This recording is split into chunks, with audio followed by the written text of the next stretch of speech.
Hi folks, it's Ela, and I am going to talk about plein air painting. So I recently had my final plein air class with my students, and we were at Live Oak Park, and they had done some plein air previously, but we got to the park and there were all these trees and there's a bridge, and it was very overwhelming and exciting. And so I sat down and I did a demonstration for those students who needed some support. So I talked about what do you do when you're there and you're feeling overwhelmed. So my suggestion is you pick a tree pick a tree that is not too complicated. The more practice you get, the more elaborate you can get. I mean, here's an example of something I did over at Blake Garden, right? I've painted enough that I could handle multiple trees with branches sticking out in different directions. And I had some practice already. I knew how to do perspective, so I could draw these little buildings. And, there's light, there's shadows, there's warm areas down here. These other areas up here are more cool or neutral. But, this is more advanced. When you're first starting out, just pick one. Just pick one and leave out lots of stuff. Don't try to capture everything. So I'll show you what I did in class. Here it is, right? You can see I left out this railing. I left out this little tree off the left. I didn't worry about the bark. I didn't do too much with the texture down there, but it still reads as tree trunk. It still feels like a strong painting. I'm still happy with it. And if you're just getting started out, try and do something more similar to this, rather than, once you get more comfortable, you can build up to something like this or even more complicated. So I'm going to walk you through how I did this painting, and also what type of questions to ask yourself as you get started in painting plein air. So the first thing is just picking out your spot, and I will often use my hands like this, and I will just move around within the space, and I will find that composition that I like, that works. And you could also use the viewfinder on your phone for that same purpose, or whatever you have, that's what you can use. Just block out anything that isn't within that composition space.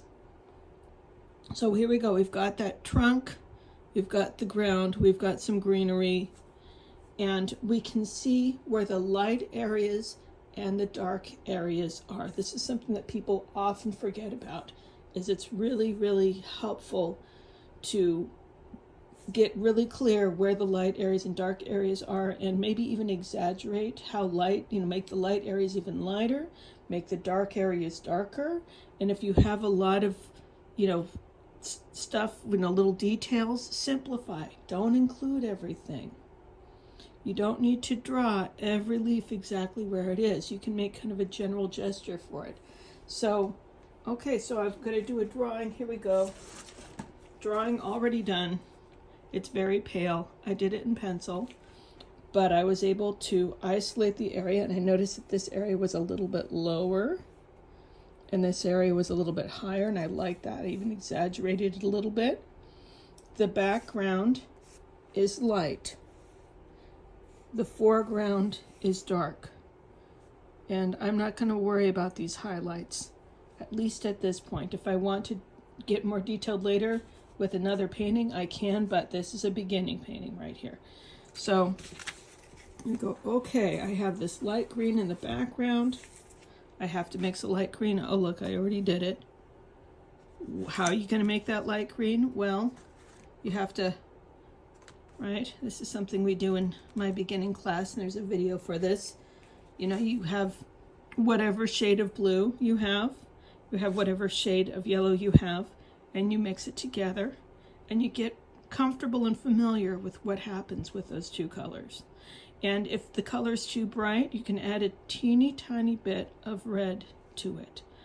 Or, if you have a purple or a brown, you could add those. It's just some way of some red carrying device into your green to make it less intense. I used phthalo blue, which is about the brightest, greenest blue there is, and I used transparent yellow. So I got a very bright green, and I added just the teeny tiniest bit of quinacridone rose to just take it down just a tiny, tiny bit. You only need a very little bit of that red. But you can see I've got some green here ready to go. So I'm just going to go ahead and I look at my reference. You know, it'd be, in real life, you'd be looking up at the actual thing, but we're using a photo here. And you just color it in. And I'm not worried about all that detail back there. Simplifying. Simplifying is really important when you're painting from life. Otherwise, you're going to make yourself crazy. So I like this color that I made. Phthalo blue, transparent yellow, and quinacridone rose. And this paint is Van Gogh watercolor, which is very affordable, student grade, but not too expensive. In 2025, it's about $6 a tube. So there we go. I've got my first layer in there. If I want to get rid of that little blob that I don't like, I can press it with a paper towel. Ta-da, you can fix things. And you can still slightly see it, but you know what? It doesn't matter. I'm going to paint over it. It's going to disappear. So this is my first layer. I can add blue up in here once it dries. And I could use that phthalo blue again with just the teeny tiniest bit of that quinacridone rose that I used before. So that'll make it slightly more purplish looking. And that color that I mixed looks like this, right? So it's just not quite as brilliant blue. You can, if you have other blues, if you have ultramarine or cerulean or cobalt, you could use that instead, but I do like repeating a little bit of that blue that I used to make that green in the sky. That's a personal preference. I feel like if you use that same blue in both those areas and in the brown, it's just going to unify that picture and make it feel like it all belongs in the same universe, because you're using the same colors over and over again in different ways. So I want to work quickly without having to do a bunch of edits. So I'm pulling a Julia Child and having another one all ready to go. So I let it dry and I put in that phthalo blue. And, you know, this looks kind of funky here, but I'm going to put a bunch of dark green leaves on there, and it won't matter. This is the beauty of working from light to dark. So, okay, I want to make a darker green. I could take that blue that I used for the sky, and I can just add more. I can add some of that light green that I used earlier. I could add even more yellow to it. And then whenever I'm not sure what I want to do next, do I like that color? I don't know. I'm going to test it out. That's pretty good. It's going to dry a little bit lighter than that, but it's pretty good. And maybe just add a little bit more, make it more of an earthy green by putting a tiny bit of that red in. I think I could even add a little bit more of that phthalo blue in too. Let's make it really dark.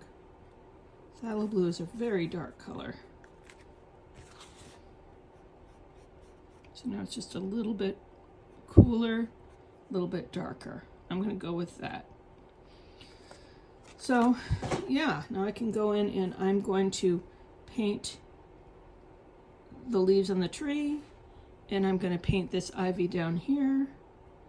And if I have a fan brush, I could use a fan brush.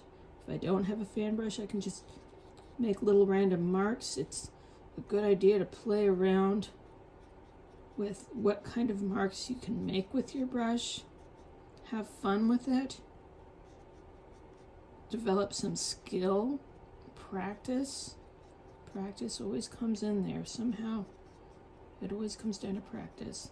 So you can see already those little hard areas don't matter anymore because we're putting in all that dark green on top.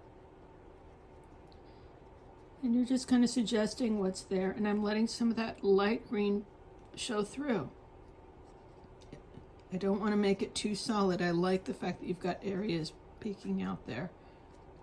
It's going to be a little bit tricky with the brown. The brown's going to, and we're not going to go peek through quite so much over here because I have to think about, I'm going to paint over it. Am I going to overlap? How am I going to do that brown?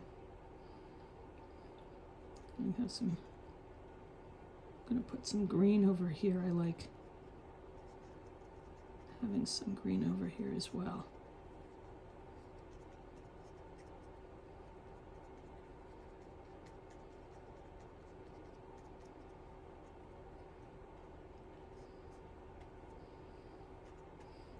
And now I can put in some green up here. This is the ivy. And I have to think about, okay, am I going to put the brown on top? Am I going to have some white areas that are going to stay? How am I going to deal with that? I can also do some wet into wet in here if I wanted to. This is all very wet. I could take some yellow and put some yellow straight in there just to make it more exciting. You can have more than one shade of green.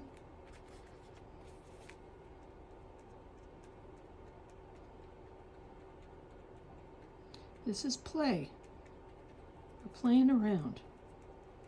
People think there's only one right or wrong way, and there's not. There's millions of ways to do anything. No one's paying you to be here. This is just you having fun. Think about how much fun kids have when they're making art. You can be like that. Okay, that's pretty good.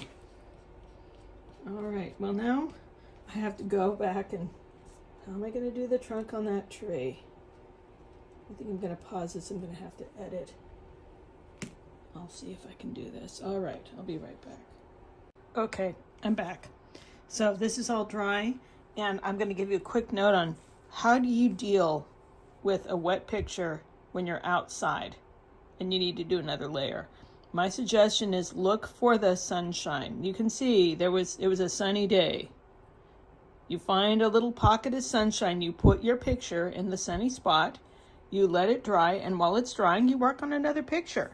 And often I will go back and forth between two different pictures while I wait for your picture. One picture to dry, you're working on the other one. You have them in different sketchbooks or different pieces of loose paper, however you want to work it out. So, okay, we have all the greens down. This is the hack that got my students really excited, which is we have all this green here, and we're using a limited palette, right? Because you don't want to have to lug a ton of paint with you, and maybe you're still just getting started and you don't have a lot of colors yet. So you can just go ahead. I'm going to move this over here, just so I have more room to mix. I don't have to, but I'm choosing to do it this way. Okay, so I've got some green over here. What happens if we stick a bunch of that red again? That red we've been dipping into all along in little tiny amounts. Now we add a whole lot more to it. And you can see this looks kind of brownish. Is it the brown we want? Pretty good. Maybe a tiny bit light. I think I want it a little bit darker. A little darker means more of everything. So more red. And also more blue. I'm dipping my brush in there. So now it's looking more purpley. And then if I add some yellow, this is that same yellow I've been using all along.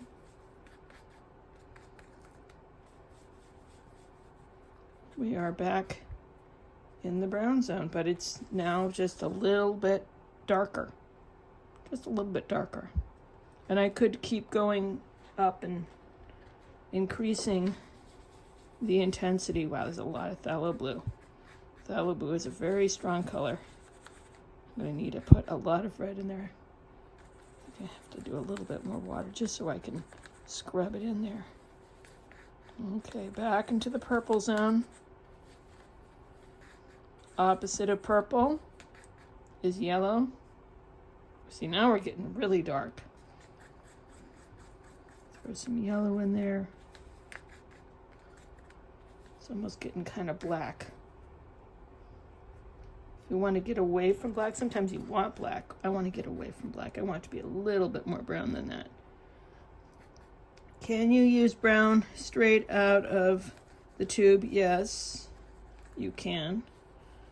But I find that people tend to get really lazy and just rely on their palette, and they don't ask themselves if it's really the brown that they see in front of them, or is it the brown that will really make their picture look good? Will it really make it look good? I don't know. I'm going to put the red over here on this end of the spectrum. Okay, I like that. I'm happy with that. That's the darkest one so far.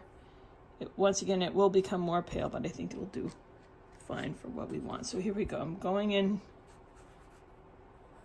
I'm going to just color in that redwood tree.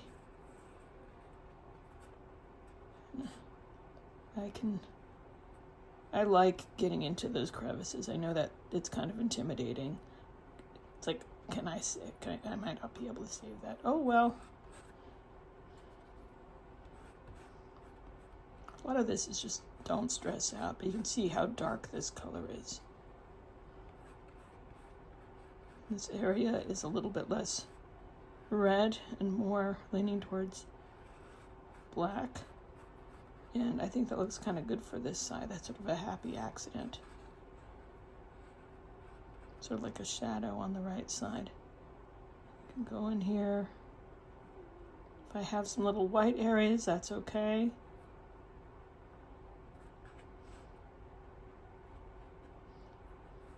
So here we go. And then the question is, do I want the ground to be the same color? It's close, but it's actually a little bit redder. In real life, I remember it was quite a bit redder. Doesn't mean I have to do it that way, but maybe I want to. So here's more red. It also, if I make it warmer, aka redder or oranger, then it will also, you can see I don't care about keeping my yellow clean at all. My yellow has one job, and that's to mix this color, and I can wipe that with a wet paper towel later and get it close to straight up yellow. Do I like that? I just went straight in there. I want more red.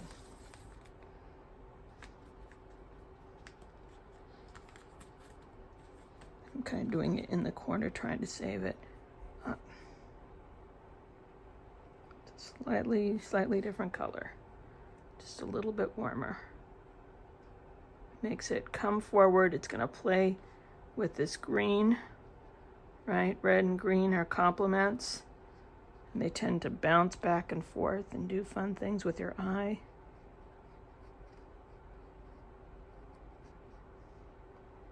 And yes, I do use the term red loosely. It's not a bright red.